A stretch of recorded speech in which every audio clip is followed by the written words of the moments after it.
Let's make Filipino-style macaroni salad. And yes, matamis po ito kasi aminin nyo, sa ating Filipinos, ang macaroni salad ay dessert. Diba? So first, magpapakulo lang tayo ng tubig.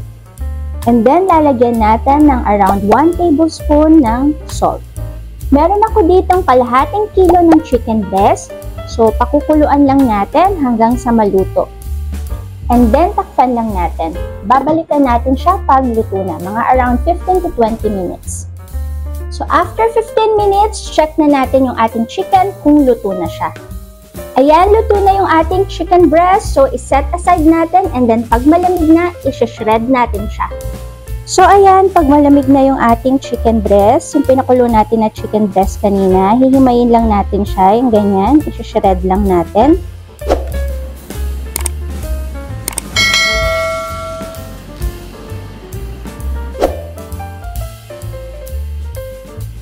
So, ayan, na-shred na natin yung kalahating kilo natin na binol na chicken breast. So, set aside natin yan for later.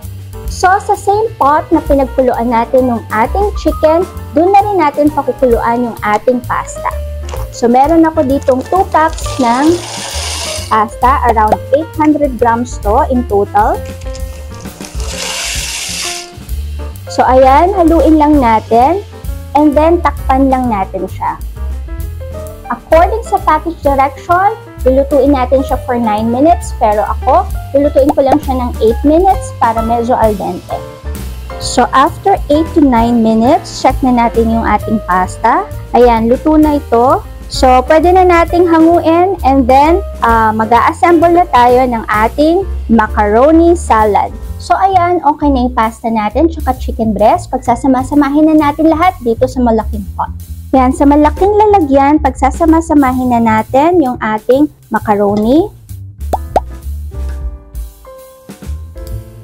And then, ilalagay na rin natin yung ating shinred na chicken breast. And then, yung shinred ko din na carrots. Ito is 1 medium size na carrots. And then, yung dinice natin na cheddar cheese. Ito, 1 bar to ng cheddar cheese. Dinice lang natin siya ng maliliit. 1 medium size na white onions. Next is yung ating sweet pickle relish. Ito is 1 cup. And then, lalagyan ko din siya ng sweet corn. Meron ako natira dito na fruit cocktail. So, lalagay ko na rin dyan sa ating macaroni salad. And then, lalagyan ko din siya ng raisins. And then, lalagyan ko na ng ating mayonnaise. Ito, 940 grams to. Ilalagay ko to lahat. Lalagyan ko rin siya ng cream, all-purpose cream. And then, half can ng ating condensed milk. Yes, nilalagyan po natin siya ng condensed milk. Usually, matamis kasi ang ating macaroni salad. Ayan, halo na natin mabuti and palamigin lang natin sa fridge kasi mas masarap itong iserve or kainin pag medyo malamig. At ayan, nakagawa na tayo ng Pinoy-style macaroni salad. I hope you enjoy watching. Until next time, bye!